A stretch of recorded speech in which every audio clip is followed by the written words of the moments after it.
신명기서 강의 51번째 시간을 갖겠습니다. 오늘 말씀의 제목은 종말을 가늠하는 인생입니다. 우리 말씀의 제목을 한번 따라 하시겠습니까? 종말을 가늠하는 인생. 시작.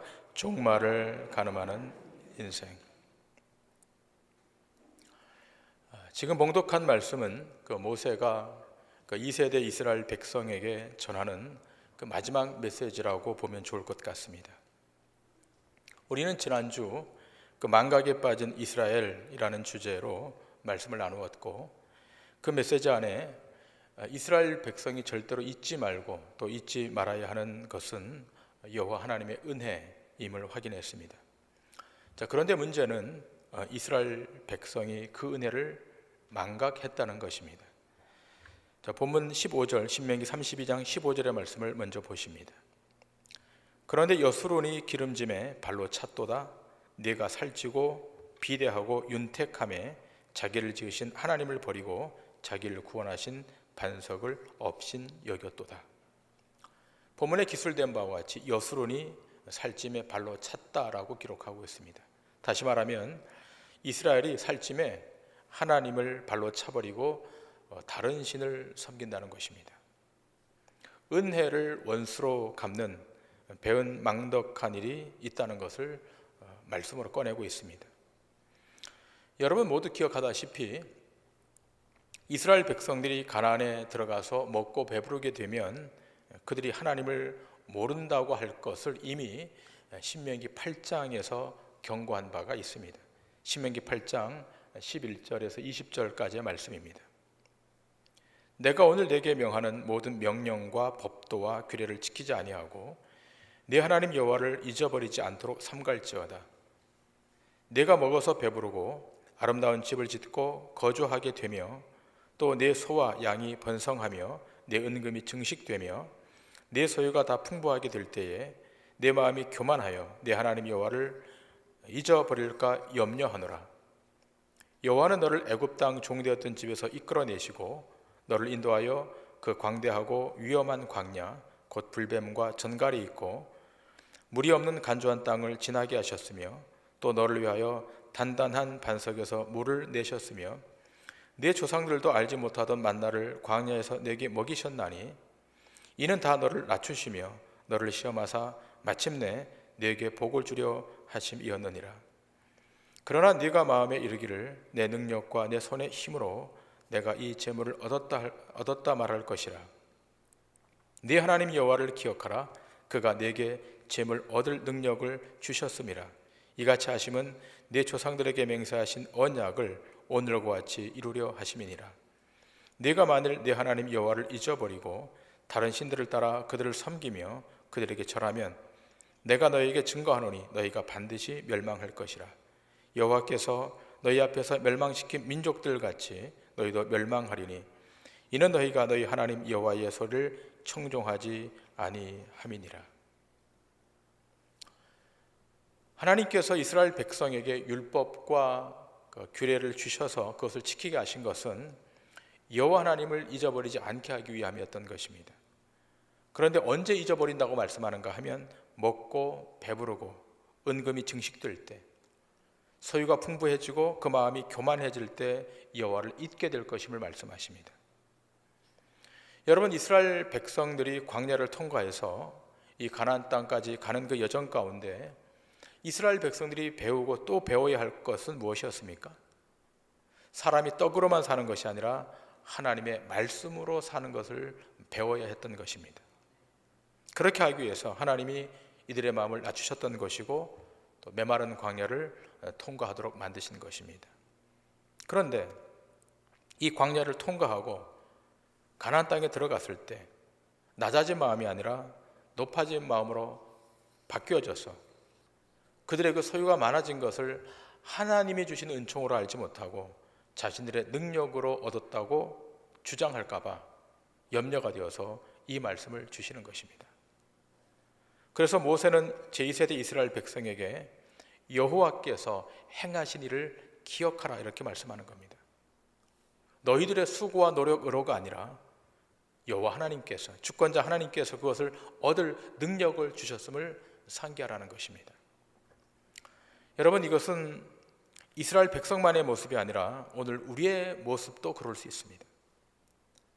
우리의 부모 세대가 배고픈 시대를 지나지 않았습니까? 그리고 긴 시간이 흐른 다음 지금 현재 우리는 먹을 수 있게 되었고 배부를 수 있게 되었습니다. 자, 그런데 우리가 무엇을 잊고 사는 것입니까? 그 이전 세대의 고생을 잊었습니다. 더 나아가 근원적으로 하나님의 은혜를 잊고 사는 것입니다. 은혜를 잊고 사는 것에 대해서는 이스라엘 백성이나 우리나 다를 바가 없습니다. 한 걸음 더 나아가 이스라엘 백성이 하나님의 은혜를 잊어버리게 된 또 하나의 원인은 다른 신을 찾게 되었다는 것입니다. 여러분, 하나님께서 이스라엘 백성을 선택하신 근본 이유는 무엇인가 하면 이스라엘 백성을 통해서 하나님만 섬기도록 하기 위해서, 하나님께만 영광을 돌리도록 하기 위해서 하나님이 이스라엘 백성을 뽑아주신 것입니다. 그런데 여호와 하나님 말고 다른 신을 찾게 된 거예요. 이방의 신을 직면하게 되는 상황을 만나게 되었습니다. 여러분, 야훼 하나님과 이방의 다른 신과의 다른 특징은 무엇입니까? 여러분, 다른 신의 특징은 인간 자신을 위한 신이라는 겁니다. 그러나 우리가 섬기는 살아계신 여호와 하나님은 우리를 섬기는 것이 아니라 주권자, 창조주 하나님을 섬기는 것입니다. 경배의 대상이 달라요. 이방의 신들은 자기를 섬기지만 우리는 살아계신 야훼 하나님을 섬기는 것입니다. 이것이 근본적인 차이점입니다.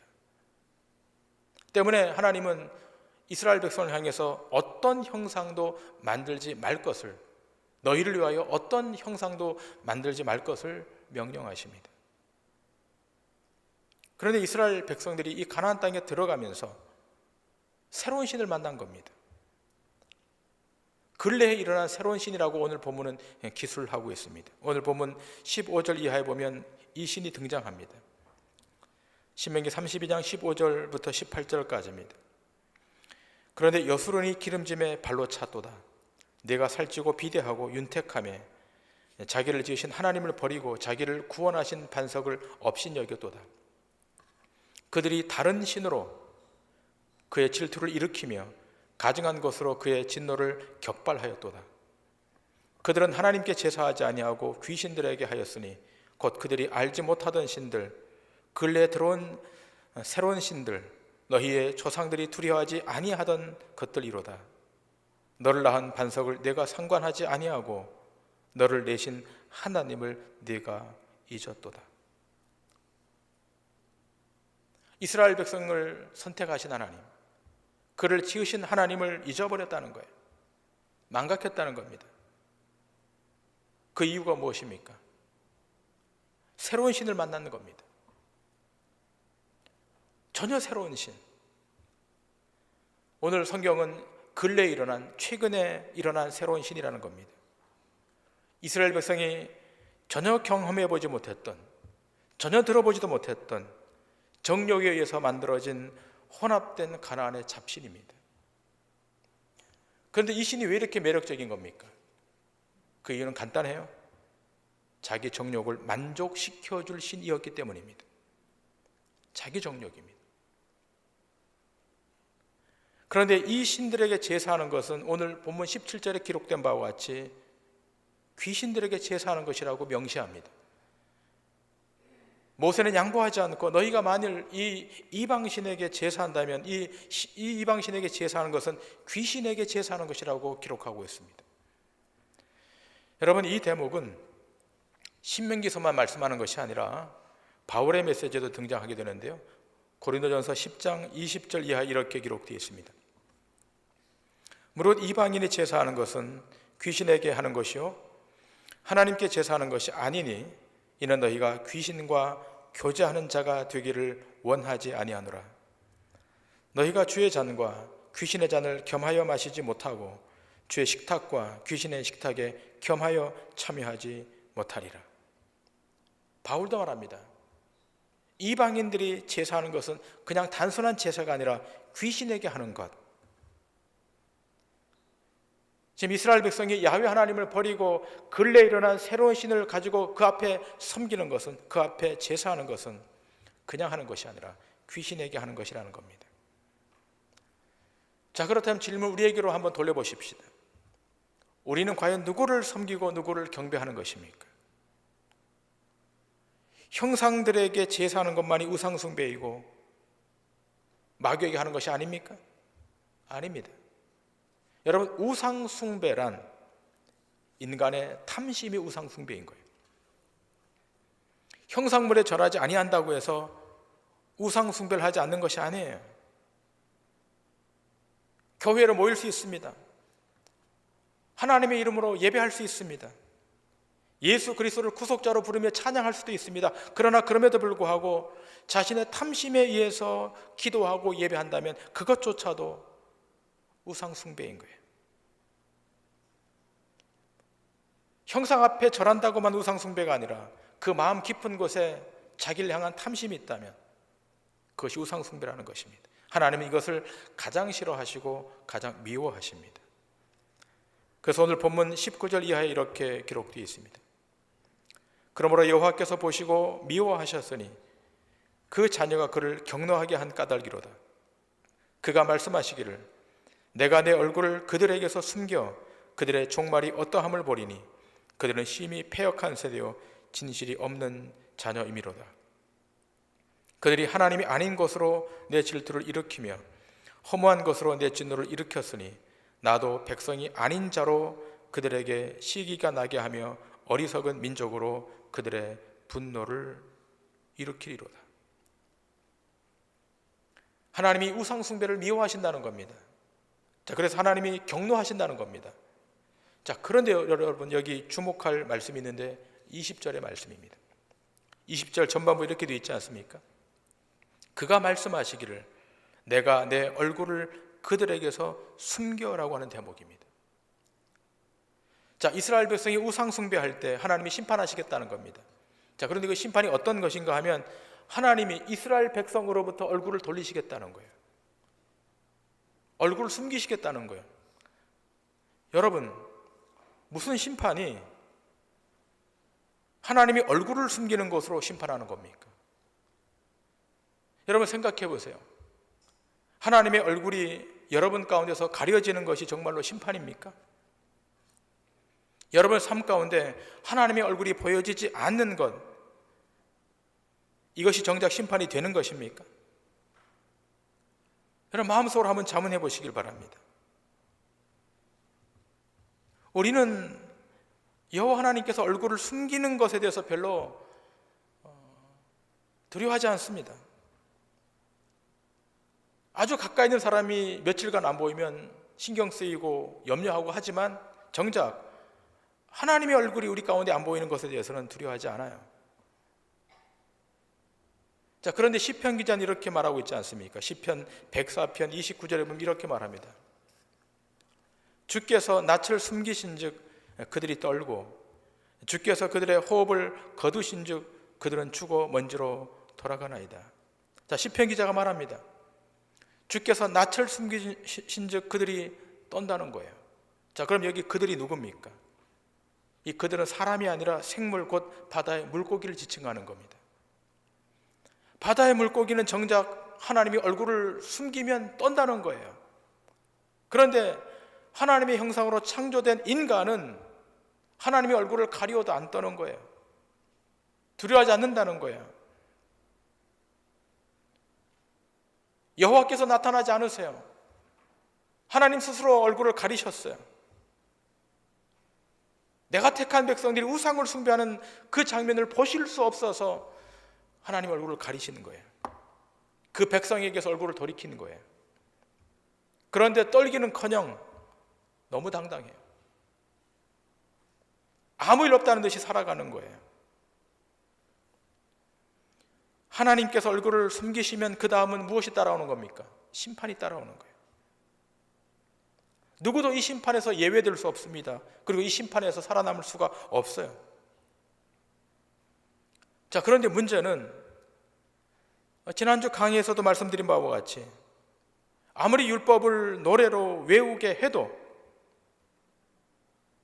아무리 그 율법을 반복해서 암송해도 이스라엘 백성들이 자신들 앞에 다가오는 이 심판의 종말을 인지하지 못한다는 거예요. 이것이 비극입니다.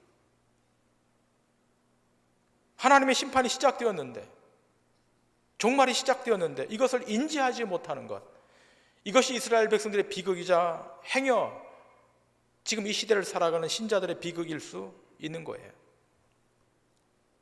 그래서 모세가 이렇게 말하고 있지 않습니까? 신명기 32장 29절에 모세가 이렇게 탄식조로 말하는 겁니다. 만일 그들이 지혜가 있어 이것을 깨달았으면 자기들의 종말을 분별하였으리라. 모세가 탄식조로 이야기하는 거예요. 내 백성 이스라엘 백성들이 지혜가 있었다면 종말을 분별할 수 있었을 텐데 지혜가 없어서 다가오는 심판의 종말을 분별하지 못했다는 거예요. 여러분, 이것은 이스라엘 백성들만의 문제는 아닐 것입니다. 하나님의 심판의 칼이 서서히 다가오는데 깨달을 수가 없는 거예요. 인지할 수 없는 거예요. 아무리 야훼의 율법을 노래로 만들어 외우도록 해도, 반복하고 암송해도 그들의 정욕을 자극하는 가나안의 신 앞에서는 무용지물인 거예요. 자, 그렇다면 과연 오늘 우리는 어떠한가를 생각해 보아야 할 것입니다. 과연 우리는 종말을 기억하며 살아가고 있는가라고 하는 거예요. 우리 자신에게 한번 자문자답해 보시길 바랍니다. 여러분, 하루하루를 살면서 정말 종말을 기억하며 살아가고 계십니까? 그 종말이 다가옴을 인지하고 살아가고 있는가라고 하는 거예요. 마귀는 끊임없이 그 종말을 인지하지 말라 그럽니다. 현실에 매몰다라 그럽니다. 그 현실을 유토피아라고 가장합니다. 네가 바쁜데, 네 삶이 피곤한데 무슨 종말을 생각하냐라고 우리 유혹하는 겁니다. 그러나 누구에게나 종말은 닥칩니다. 여러분 기억하지 않습니까? 며칠 전 광주 시내버스가 도로를 달리다가 5층짜리 건물이 무너져서 많은 사람이 죽지 않았습니까? 생각해 보세요. 어떻게 그 건물이 무너지는 그 타임에 정확히 버스가 그리로 갈 수가 있겠습니까? 그 버스에 탄 절반은 한마디 말도 못하고 그대로 다 죽었습니다. 그날 그 시간이 그들에게는 종말이었습니다. 누구도 예상하지 못했을 거예요. 그러나 종말은 온 거예요. 누구에게나 개인의 종말이 있는 것입니다. 뿐만 아니라 그 종말은 개인의 종말을 넘어서서 온 세상의 종말, 온 우주적 종말이 반드시 오는 것입니다. 이것을 인지하셔야 되는 겁니다. 그래서 잠언서를 기록한 솔로몬은 이렇게 말합니다. 잠언서 5장 11절 이하입니다. 두렵건대 마지막에 이르러 내 몸, 내 육체가 쇠약할 때 내가 한탄하여 말하기를 내가 어찌하여 훈계를 싫어하며 내 마음이 꾸지람을 가벼이 여기고 내 선생의 목소리를 청종하지 아니하며 나를 가르치는 이에게 귀를 기울이지 아니하였던 것. 자, 솔로몬이 지금 말하는 겁니다. 두렵건대 마지막에 이르러, 마지막 때에 이르러 내 몸과 내 육체가 쇠약해질 때 한탄한다는 거예요. 내가 어찌하여 훈계를 싫어했고 내가 어찌하여 내 마음이 그 꾸지람을 가벼이 여겼는가? 내가 왜 선생의 목소리를 청종하지 아니었고 나를 가르치는 이의 말에 귀를 기울이지 아니했는가라고 탄식한다는 거예요. 이 후회와 탄식이 나오지 않도록 준비하라는 겁니다. 그것이 지혜자의 지혜라는 것입니다. 우리에게 이 지혜가 있어야 되는 거예요. 그러나 아무리 노래로 외우게 하고 반복하고 암송해도 어리석은 인생은 종말을 생각하지 못해요. 마치 누가복음 12장에 나오는 어리석은 부자의 모습과 같은 겁니다. 누가복음 12장에 보면 어리석은 부자의 독백이 나오지 않습니까? 자, 본문을 보시겠습니다. 누가복음 12장 18절 이하입니다. 또 이르되 내가 이렇게 하리라. 내 곡간을 헐고 더 크게 짓고 내 모든 곡식과 물건을 거기 쌓아두리라. 또 내가 내 영혼에게 이르되 영혼아 여러 해 쓸 물건을 많이 쌓아두었으니 평안히 쉬고 먹고 마시고 즐거워하자 하리라 하되. 이것이 부자의 독백이었습니다. 그런데 하나님은 어떻게 말씀하십니까? 20절입니다. 하나님은 이르시되 어리석은 자여 오늘 밤에 내 영혼을 도로 찾으리니 그러면 내 준비한 것이 누구의 것이 되겠느냐 하였으니. 종말을 인지하지 못한 어리석은 부자의 고백이 이렇습니다. 내 영혼아 평안히 먹고 마시며 즐기자는 거예요.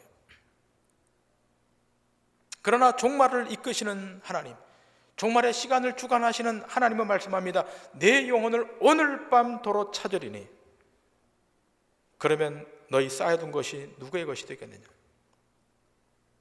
오늘 밤 하나님이 영혼을 찾겠다는 거예요. 여러분, 오늘 밤 여러분이 영혼을 찾으신다면 어떻게 하시겠어요? 내일이 아닙니다. 오늘 밤입니다. 몇 시간 남지 않았어요. 여러분이 영혼을 찾아가신다면 어떻게 하시겠습니까? 그걸 인지하지 못하고 자기 스스로에게 말하는 것, 내 영혼아 평안히 먹고 마시며 즐기자는 겁니다. 자기 자신에게만 부여하고 이 우주를 주관하시는 주권자 하나님께는 부여하지 못한 인생의 모습이 여기 그려져 있는 것입니다. 그런데 반드시 기억할 것이 있습니다. 하나님의 심판, 하나님의 종말을 인지하고 인식하고 살아가는 유일한 방도가 있다는 거예요. 그것은 종말의 때 종말의 영이신 성령이 그 육체에 부어지면 하나님의 종말이 다가옴을 인지하게 되는 것입니다. 하나님의 심판의 칼날이 오고 있다는 사실을 어떻게 해요? 하나님의 영이 임할 때, 하나님의 성령이 여러분 삶을 뒤덮을 때 그때 인식할 수 있다는 것입니다. 그럴 때는요, 현재의 삶이 영원한 삶이 아닌 것으로 알게 돼요. 장차 없어질 것들에 대해서 집착하지 않아요. 변동될 것에 대해서 목숨 걸지 않아요. 하나님의 성령이 오시면 영원한 것, 거룩한 것, 여기에 자기의 삶을 의탁하는 것입니다. 이것은 하나님의 성령이 그 인생 가운데 임할 때만 가능한 것입니다. 아무리 율법을 노래로 만들어 외워도, 그것을 반복하고 학습해도 하나님의 성령이 그 인생 가운데 오시지 않으면, 그 인생 가운데 부어지지 않으면 자신의 종말을 카운트 못하는 거예요. 셈하지 못하는 겁니다. 그러나 주의 영이 부어지면 종말의 현상을 이해하게 되고 종말의 때를 준비하게 되는 것입니다. 사도 요한은 이 종말의 때의 현상을 이렇게 설명하고 있습니다. 요한복음 16장 7절 이하입니다. 그러나 내가 너희에게 실상을 말하노니 내가 떠나가는 것이 너희에게 유익이라. 내가 떠나가지 아니하면 보혜사가 너희에게로 오시지 아니할 것이요 가면 내가 그를 너희에게로 보내리니 그가 와서 죄에 대하여 의에 대하여 심판에 대하여 세상을 책망하시리라. 죄에 대하여 함은 그들이 나를 믿지 아니하며 의에 대하여 함은 내가 아버지께로 가니 너희가 다시 나를 보지 못하며 심판에 대하여라 함은 이 세상 임금이 심판을 받았음이라. 내가 아직도 너희에게 이를 것이 많으나 지금은 너희가 감당하지 못하리라. 그러나 진리의 성령이 오시면 그가 너희를 모든 진리 가운데로 인도하시리니 그가 스스로 말하지 않고 오직 들은 것을 말하며 장래일을 너희에게 알리시리라. 그가 내 영광을 나타내리니 내 것을 가지고 너희에게 알리시겠습니다.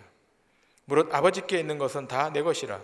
그러므로 내가 말하기를 그가 내 것을 가지고 너희에게 알리시리라 하였노라. 제가 지금 봉독한 이 말씀은 종말의 현상에 관한 사도 요한의 메시지입니다.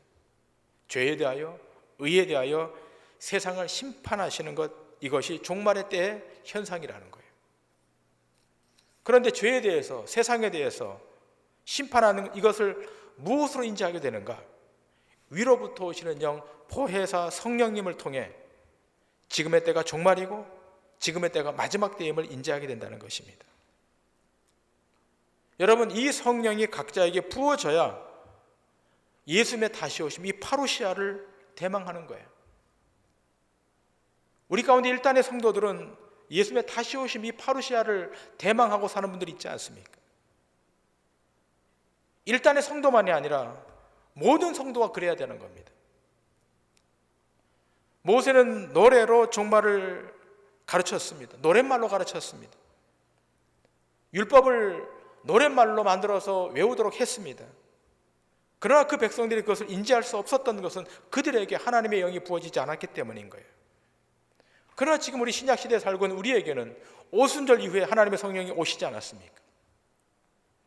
지금도 우리가 하나님 앞에 간구하고 기도하고 말씀을 통해 요청하면 주의 성령이 여러분 심령 가운데 오는 것을 믿으셔야 됩니다. 하나님의 성령이 오시는 거예요. 오셔서 어떻게 해요? 지금의 때가 종말의 때임을, 지금의 때가 마지막 때임을 성령님이 알려주시는 거예요. 그런데 사도 베드로가 이 말세의 특징에 대해서 언급하고 있는데요, 일단의 영적 지도자들이 종말이 없다는 것을 가르칠 것이라는 거예요. 그렇습니다.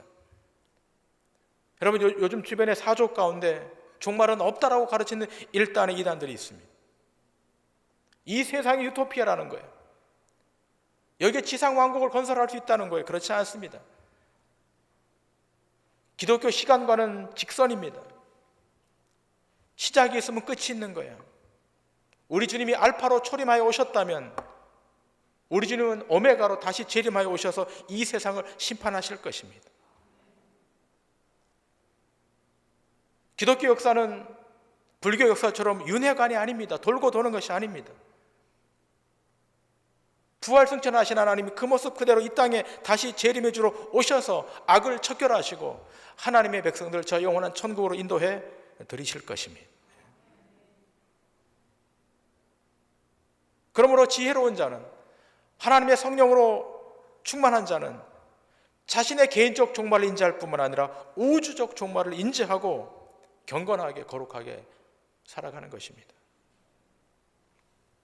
저는 동도중앙교회 모든 교우들이 위로부터 부어지는 성령의 은혜를 덧입어 자신의 종말을 생각하고 더 나아가 우주의 종말을 기억하며 대비하며 거룩하게 살아가는 주의 백성들이 되기를 소원합니다. 그 지혜가 있으셔야 돼요. 근데 그것은 그냥 되는 것이 아니라 여러분과 제가 성령님과 가까이 동행할 때, 성령님의 이끄심 앞에 민감하게 반응하고 순종할 때만 가능한 것입니다. 여러분, 성령님의 음성에 민감하시길 바랍니다. 성령님의 조명의 밝은 빛 앞에 순종하여 그 길을 따라가시길 바랍니다. 그럴 때 이 세상의 끝에 주님의 영광스러운 재림이 있다는 것을 알게 될 것이고, 그 주님이 재림하실 때 이 온 세상은 다 심판을 받게 될 것이고, 선택된 하나님의 백성들은 저 영원한 하나님의 나라 천국으로 들어가게 될 것임을 믿게 되는 줄 믿습니다. 바라기는 우리 주님 재림하실 때 기쁨과 감격으로 주를 뵙는 구원의 은총의 역사가 여러분 인생 가운데 있기를 주님의 이름으로 간절히 축원합니다. 기도하시겠습니다.